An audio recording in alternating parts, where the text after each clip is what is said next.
Hey everyone, I basically want to come and do another short video showing you all exactly what I displayed to my class, the Punnett square. Before I get into that, it needs to be first understood that the oldest individual to ever be found on the face of the earth was a woman given the name of Lucy, who was African. She was found in South Africa. This literally ended all arguments that anyone on the face of the earth did not come from African people. That means that African people are the father and the mother of the entire universe. Now, the Punnett square. This is what a Punnett square is. This is what we use in science to display genes and genotype. This right here is 5 groups of people, the 5 groups of people of color. You have the black, who is the African, the brown, who is considered the Middle Eastern, the red, who is considered the Native American or the Latin. You have the yellow, who's considered the Asian, and the white, who's considered the European, just to keep it simple. Now, these 2 big X's display the African, because we are genetically dominant. Anyone that doesn't understand that black people are genetically dominant is a person that has first been miseducated on themselves. We've been taught to think that we're inferior, but the science behind it is all black people are genetically dominant. Now, the 2 small X's are white people, recessive. White people are a recessive gene. That means that when they have children with a black man or a black woman, all of the children will have the recessive allele masked by the dominant allele. So when you look at Thandie Newton from Norbit, she has a British father and a Nigerian mother, but she still displays blackness because blackness is dominant. When you look at Barack Obama, who has a Kenyan father and a white mother, he will still be black because black is the masker of his white. It's literally dominant. The same thing goes for Tiger Woods. So literally, anytime a black has a child with the brown, the child is now black. Black has a child with the red, the child is black. Yellow, white, the exact same thing. This is where racism comes in. White people are literally 16 to 18% of the entire world population, making them the minority.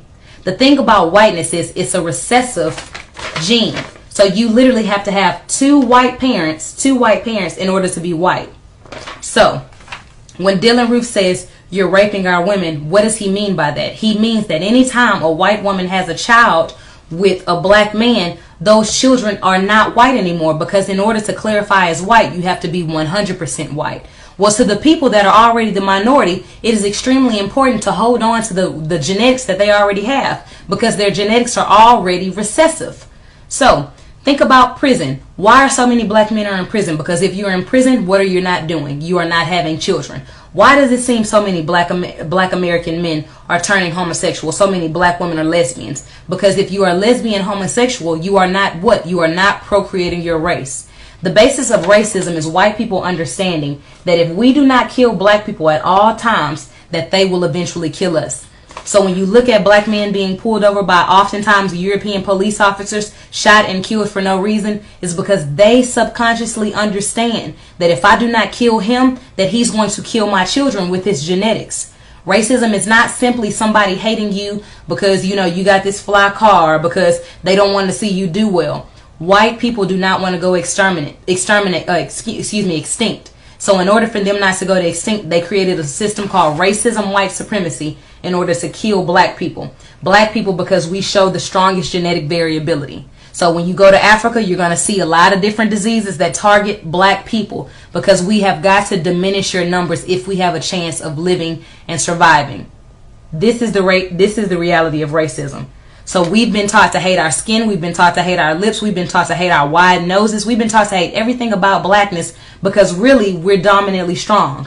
Think about Venus and Serena Williams dominating in tennis. Think about Tiger Woods dominating in golf. Think about all of the amazing, basketball players that have played in the NBA, amazing NFL players. The majority of those individuals, if not always, are people of African descent, are black people. That's not coincidental, because we are genetically strong. We are genetically stronger than any individual on the entire face of the earth, and the European knows that. So if he wants to live for the next 200 years and have blue-eyed, blonde-haired children, then that means unfortunately he has to kill us.